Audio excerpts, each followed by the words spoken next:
এই আপা, এই সন্ধ্যার বেলা এই লোকটি আপনার ঘরে কি করতে এসেছিল? আমার ঘরে সন্ধ্যাবেলা ভাত খেতে এসেছিল। ও, এলাকাবাসী বলল যে আপনাদের নাকি অনেক খোঁজাখুঁজির পরে বাক্সার ভিতর পাইছে। হ্যাঁ, সত্য। এই আপা, তাহলে এখন আপনি কি করতে চান? আমি তার সাথে বিয়া বসতে চাই। আপনি বিয়ে করবেন, তাহলে আপনার স্বামী আর ছেলে এদের কি হবে? ওদেরকে ডিভোর্স দিয়ে দিব। এই যে ভাই, আপনি এই সন্ধ্যার বেলায় একজন প্রবাসীর বউয়ের ঘরে কেন? আমি কিছু জানি না, আমাকে ফোন দিয়ে ডাকছে তাই আসছিলাম। এই যে ভাই, সে তো বললো যে আপনি নাকি জোর করে তার বাসায় ঢুকছেন।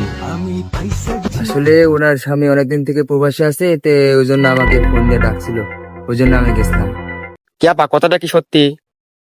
হ্যাঁ সত্যি, আমার সাথে 5 বছর রিলেশন করে এখন আমি ওকে কট খাই। না, আমি তো কথা বলে না, তোমার সাথে আমার কোনো রিলেশন ছিল নাকি? তুমি তো বললে 5 বছরের, তুমি এখন ভুলে যেতেছো। তুমি তো বললা যে তোমার স্বামী নাকি বিদেশে আছে, এই জন্য তুমি আমার ডাকছিলা, এই জন্য তো আমি আসছিলাম। এসে তুমি তো এদের জনগণের হাতে আমার পিটানি খাওয়াইলা, আর আমার তুমি কট দিয়ে দিলা।